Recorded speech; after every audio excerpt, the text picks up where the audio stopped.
A very good morning, dear students. I hope all of you are well at your home. Today we are going to start chapter 3 government. Government chapter हमारा civics से लिया गया है. इसके main points मैं आपको explain कर देती हूँ. Now start. Have you ever wondered that it would be like if there were no rulers और लॉज? क्या आपने कभी ऐसा सोचा है कि कभी किसी स्टेट में, किसी नेशन में, किसी टेरिटरी में कोई रूल नहीं हो, कोई नियम नहीं हो तो क्या हो सकता है? All regions in a country need proper administration to develop. हर एक कंट्री को, हर एक रीजन को डेवलपमेंट के लिए प्रॉपर एडमिनिस्ट्रेशन की, शासन व्यवस्था की ज़रूरत होती है. The government of a country is the group of people who are responsible for governing it. A government determines the way in which a country, state, city or a village is administration. Government यानी सरकार. किसी भी देश की सरकार का work क्या होता है? वो उन पीपल का ग्रुप होता है, उन लोगों को इन्वॉल्व किया जाता है जिनकी रिस्पॉन्सिबिलिटी होती है कि प्रॉपर एडमिनिस्ट्रेशन कैसे रहेगा किसी भी पर्टिकुलर रीजन में. फिर चाहे वो आपकी कंट्री हो, स्टेट हो, सिटी हो या विलेज हो, किसी भी टेरिटरी को वो इग्नोर नहीं कर सकते. At each level, the government formulates laws that the citizens have to follow and creates policies about everything connected with the daily life of a community. और गवर्नमेंट की ये रिस्पॉन्सिबिलिटी होती है कि वो हर लेवल पे जो सिटीजन्स होते हैं, जो नागरिक होते हैं उस देश के, उनकी ज़रूरतों को पूरा करें, प्रॉपर रूल्स रेगुलेशन वहाँ पे इम्प्लीमेंट किए जाएं और जो नई नीतियाँ बनाई जाती हैं उनके डेवलपमेंट के लिए उसको बनाएं और उसको फॉलो भी करें. तो इनका वर्क क्या होता है? Functions of a government. क्या उन सरकार का काम क्या होता है mainly? A government performs many different functions and develops and elaborate systems to do so. Its major functions are. Mainly क्या फंक्शन होती है गवर्नमेंट की? Maintaining law and order. Law and order को मेंटेन करना. Protecting international boundaries of the country. हमारी country की जो international boundaries है, जो अदर कंट्रीज़ से कनेक्ट होती है, उसको प्रोटेक्ट करना ताकि कोई अनवांटेड जो मिस हैपनिंग ना हो सके. Conducting foreign policies for peaceful relations with rest of the world. और संसार में बाकी सभी कंट्रीज़ के साथ मिलजुल कर शांतिपूर्वक अपने रिलेशंस को बनाए रखना. देन है हमारा provide facilities like railways, postal services, housing, health care and education to its citizens. और अपने देश के नागरिकों को रेलवे की सुविधा, पोस्टल सर्विसेज, घर रहने की जगह, proper medical, health care, education, ये सारी फैसिलिटीज़ को प्रोवाइड करना. देन है आपका collecting tax and revenue. Tax and revenue को कलेक्ट करना. Protecting citizens from natural disasters and managing disasters. Natural disaster में आपका आता है earthquake, flood.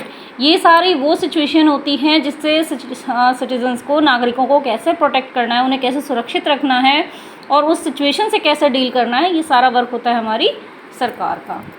Resolving interstate conflicts in case of federal structure. यानी कभी जैसे हमारी कंट्री में 28 स्टेट हैं, अब एक स्टेट का दूसरे स्टेट के साथ कोई कॉन्फ्लिक्ट चल रहा हो, देन उसको सॉल्व करना, उनकी प्रॉब्लम को सॉल्व करने का वर्क भी होता है हमारी सरकार का. A government provides facilities and institutions to maintain law and order. It establishes agencies for facilities, collecting tax and revenues. ये क्या करती हैं? गवर्नमेंट का क्या वर्क होता है? वो हमें फैसिलिटीज़ प्रोवाइड करती हैं, लॉ और ऑर्डर मेंटेन करने के लिए इंस्टीट्यूशंस बनाए जाते हैं और उनके थ्रू कई एजेंसियाँ होती हैं जो ये फैसिलिटी देती हैं, टैक्स कलेक्शन का वर्क करती हैं.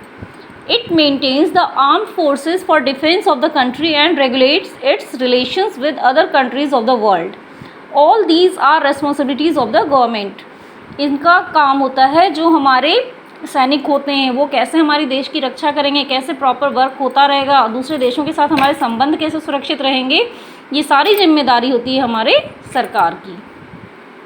The government also plays a crucial role in understanding the fast changing world and takes decisions about the policies to be followed to adapt to these changes.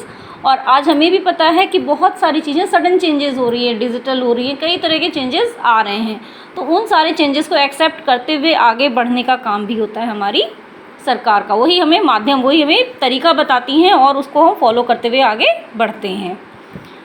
Then है हमारे organs of the government, इनके क्या क्या organs होते हैं, किस तरीके से ये काम करते हैं। In order to ensure smooth and systematic working of the government, it has been divided into various organs such as executive, legislature and judiciary. Government के प्रॉपर वर्क करने के लिए उनके मेनली 3 ऑर्गन्स डिवाइडेड हैं, जिनमें आपका आता है executive, legislature and judiciary. They are placed at an equal footing but work on a system of checks and balances. ये एक दूसरे के साथ तालमेल बिठाते हुए प्रॉपर तरीके से वर्क करते हैं। The legislature in India is called the parliament, और हमारी कंट्री में जो लेजिस्लेचर है उसको हम क्या कहते हैं, parliament. And it makes laws for the entire country, और ये जो नियम बनाती है वो पूरी देश पर लागू किया जाता है। The task of the legislature is to carry out discussions and debates to make laws.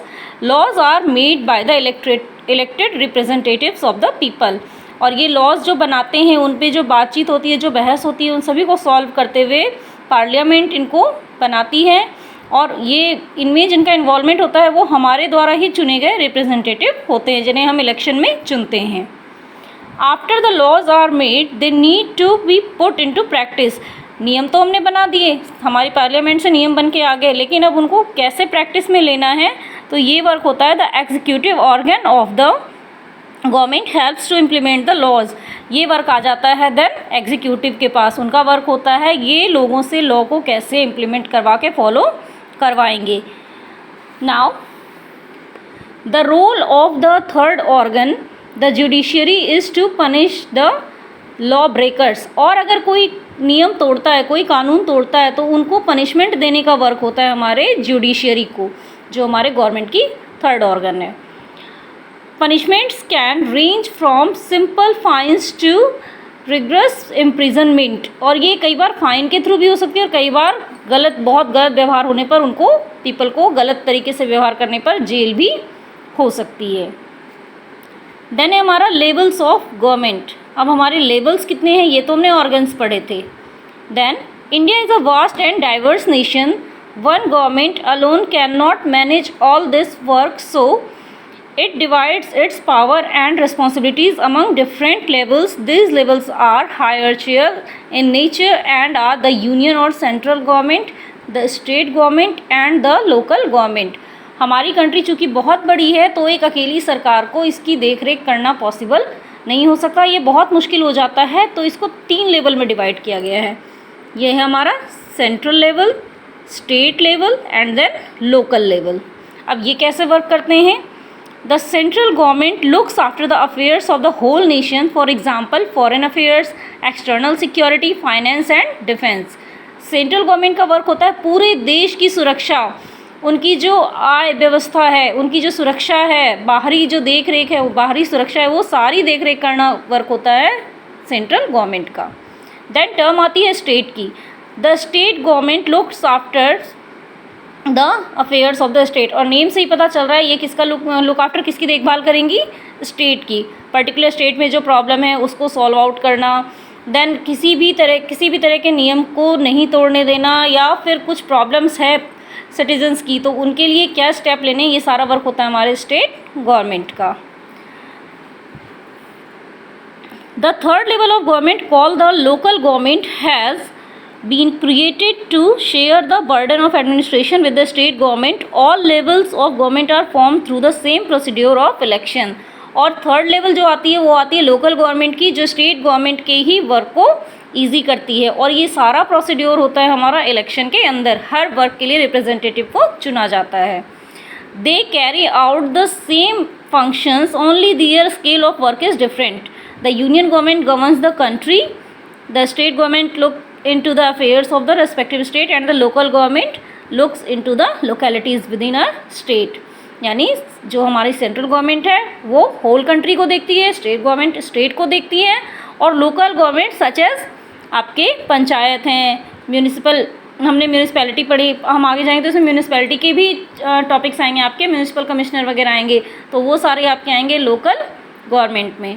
ये इस तरह से डिवाइड किए गए हैं कि हर टेरिटरी की जो प्रॉब्लम है किसी पर्टिकुलर पर्सन की, तो उसको सॉल्व किया जा सके। ये वर्क होता है हमारी गवर्नमेंट का। Now your chapter has been completed. Have a nice day. Thank you.